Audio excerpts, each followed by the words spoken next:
Vamos voltar a conversar aqui com a coordenadora da Corregedoria do Tribunal Regional Eleitoral, Vanessa do Egito. A gente está entrando numa fase que é o microprocesso eleitoral, né?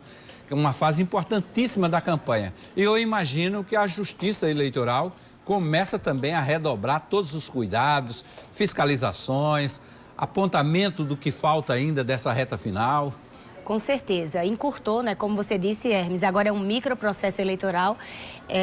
Eu não digo nem micro, eu digo que agora é um nanoprocesso eleitoral, porque a gente tinha um microprocesso começando em julho e agora a gente tem o nanoprocesso começando em agosto.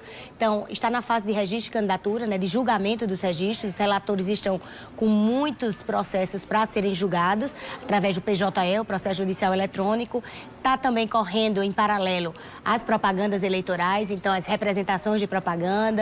Inicialmente o juiz atuando preventivamente com a atuação do poder de polícia, depois das representações. Temos também reuniões de segurança, já agendadas, reuniões de segurança em João Pessoa, na próxima terça-feira, à 1h da tarde, a gente vai ter com a micro-região de João Pessoa. No próximo dia 11, na outra terça-feira, em Campina Grande. Na quinta-feira, subsequente, dia 13 de setembro, em Patos. Então, assim, para fechar o planejamento, né, de segurança para as eleições. E, em paralelo, todo tipo de processos correndo também na Justiça Eleitoral e inseminação de urnas, né, audiências de verificação de fotos, tudo que acontece em cada cartório eleitoral do Estado. A gente vem acompanhando pelo site do Tribunal Regional Eleitoral a questão dos processos de deferimento dos registros de candidatura, né? Quando aparece lá deferido, é que o candidato está apto a disputar o mandato, mas no decorrer desse prazo ele ainda pode ser impugnado? Não. Se já aparece lá deferido, ele já está apto a disputar o mandato. Ele pode sim,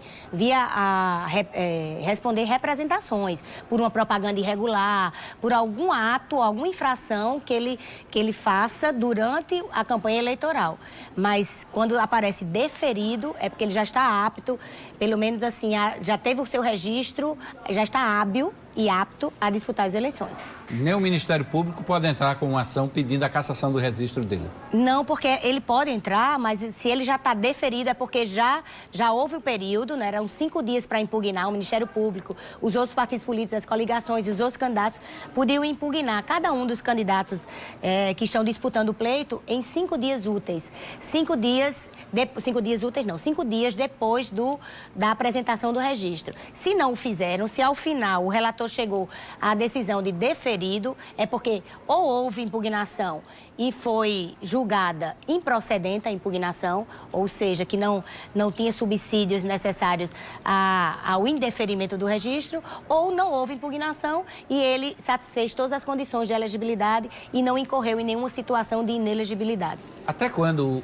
o Pleno do TRE tem para julgar os casos de candidatura, de registro de candidatura? Exatamente, muito boa pergunta, até 17 de setembro. O Pleno tem pouco mais de um mês, né, porque começou em 15 de agosto, até 17 de setembro para ter todos os registros de candidatura devidamente julgados. É o mesmo prazo que o TSE tem para o julgamento dos registros de presidente e vice-presidente da República. A gente pode correr esse ano o risco de um candidato ser impugnado e a foto dele ainda aparecer na urna eletrônica?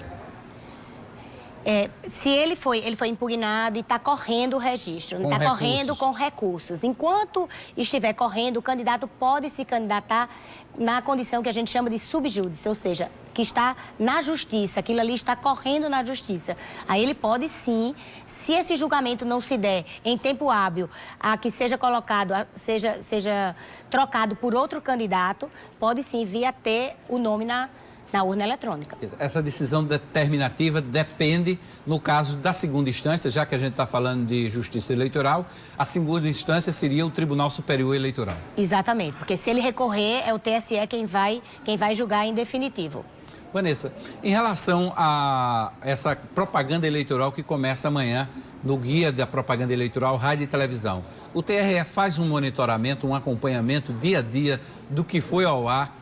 É claro que não há censura prévia nos programas, o princípio constitucional é esse, mas depois de veiculado, a Justiça Eleitoral faz esse monitoramento ou não?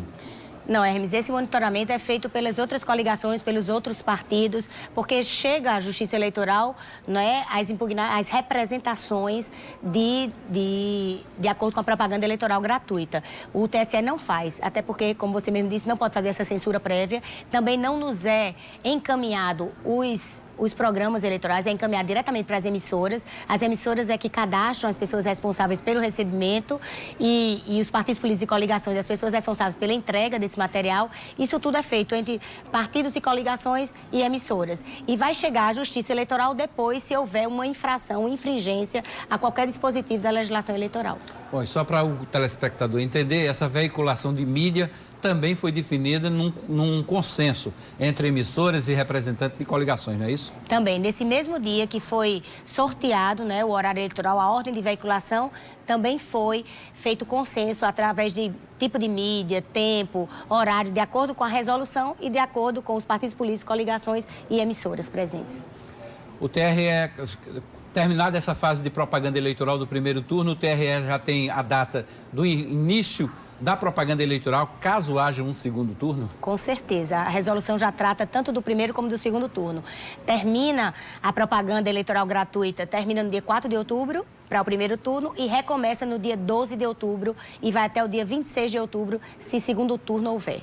Dia 4 de outubro, o primeiro turno é no dia 7, que é um domingo. Exato. Não é isso? Exato. E vai de 8 às 5 da manhã. É isso? De 8 às 5 da tarde. Isso, às 17 horas. É. Às 17 horas. Este ano, o processo é todo biométrico. Isso ajuda na contabilidade dos votos, na totalização dos votos? Isso ajuda na segurança de que a pessoa que está votando ali é efetivamente a pessoa que está inserida no caderno de votação, né? Porque não existem duas digitais iguais. Mas quanto ao processo em si, não.